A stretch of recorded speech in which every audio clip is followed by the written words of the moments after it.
অভিষেক ব্যানার্জি এত শিক্ষিত, আমি শুনি কোন বিদেশের কলেজ থেকে MBA টেমবিএ সব পড়েছেন, এত মানে এত গুন্ডাদের কেন অ্যাডভাইজার হিসেবে রেখেছিলেন? ডান দিকে গুন্ডা, বাঁ দিকে গুন্ডা, এটাই তো ডায়মন্ড হারবার মডেল বলে আমরা জেনেছিলাম। এখন বুঝতে পেরেছেন এই পুষ্পারা, যার মাথা থেকে আশীর্বাদের হাত সরে গেছে, সুতরাং পুষ্পারা এখন ইঁদুরের গর্তে ঢুকে গেছে আর কি। এই হচ্ছে। আর ওই পুষ্পাদের সিনেমায় দেখতে ভালো লাগে। এই পুষ্পারা মানে পকেটে হাত দিয়ে আমাদের এই যুবরাজের পাশে বড় বড় কথা বলবে, এগুলো তো সহ্য করবো না আমরা।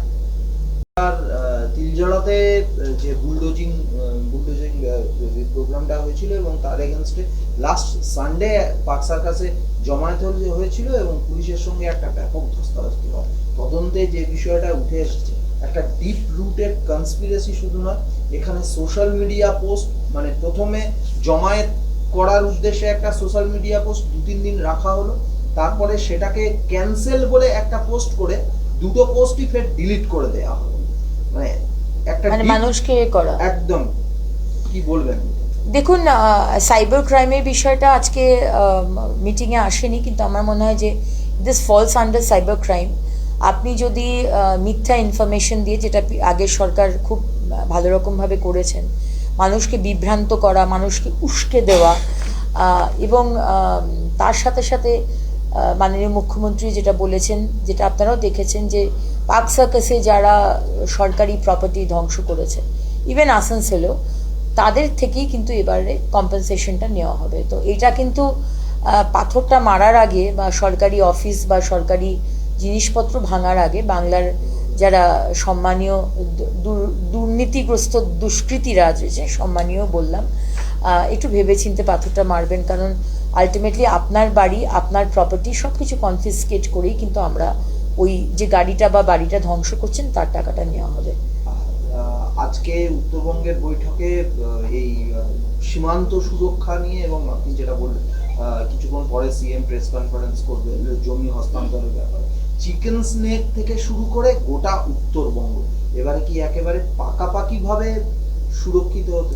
অবশ্যই, কারণ আজকে 15 বছর ধরে আমরা দেখেছি, আমরা হতভাগা ছিলাম, দুর্ভাগা, আমাদের ছেলেমেয়েরা মারা গেছে বোম ব্লাস্টে, বিভিন্ন টেররিস্টরা ঢুকেছে, কিন্তু আমাদের কি অধিকার ছিল যে বাংলার জন্য সারা ভারতবর্ষের মানুষকে বিপদে ফেলার? সেই অধিকার তো মুখ্যমন্ত্রী মমতা ব্যানার্জি, এক্স মুখ্যমন্ত্রী, তারও ছিলেন না। কিন্তু তিনি আজকে তার ভোট ব্যাংকের জন্য বিভিন্ন জমি দেননি বিএসএফকে বারবার বলার পরেও, আর টেররিস্টরা ঢুকেছে। আজকে সমস্ত ইন্ডাস্ট্রিরা বাইরে চলে গেছে, কিন্তু টেররিস্টদের হেড অফিস হয়েছে আমাদের পশ্চিমবঙ্গ। সেটা আমরা করতে দেব না।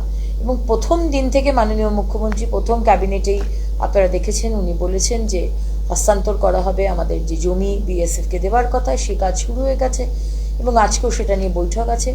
এবং স্ট্রিক্টলি আজকের মিটিংয়ে বলে দেওয়া হয়েছে যে ড্রাগস, ক্যাটেল, মানে আমাদের গরু ছাগল এই ধরনের যে ইলিগাল, মহিলা পাচার, মহিলা ট্রাফিকিং, সম্পূর্ণভাবে মানে এই বিষয়ে যেন পুলিশ এবং প্রশাসন যেন দেখেন, এবং যত তাড়াতাড়ি সম্ভব এই হস্তান্তর শুরু হয়ে যাবে। কালকে ফলতার উপনির্বাচন, আর জাহাঙ্গীর খান একেবারে রণে ভঙ্গ দিয়ে সরে দাঁড়িয়েছে। দেখুন, এই দুষ্কৃতীরা আজকে কেন আমরা বলতাম যে টিএমসি সরকার দুষ্কৃতীদের সরকার, কেন বলতাম? আমিও তো এই রাজ্যেরই একজন সাধারণ মানুষ, কিন্তু বলতে বাধ্য হতাম, কারণ এই ধরনের ক্রিমিনালস যারা, গুন্ডা যারা, তাদের বারবারন্ত আমরা দেখেছিলাম এই সরকারের আমলে।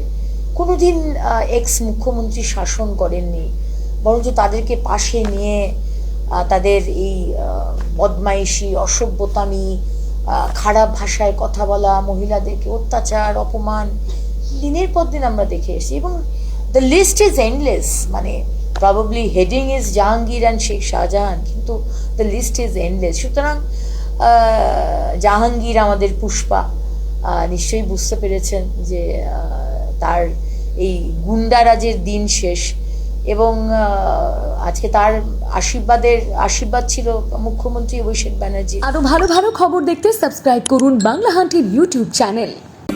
বাংলা হান্টের আরো খবর দেখতে নজর রাখুন। বাংলা খবর মানেই বাংলা হান্ট।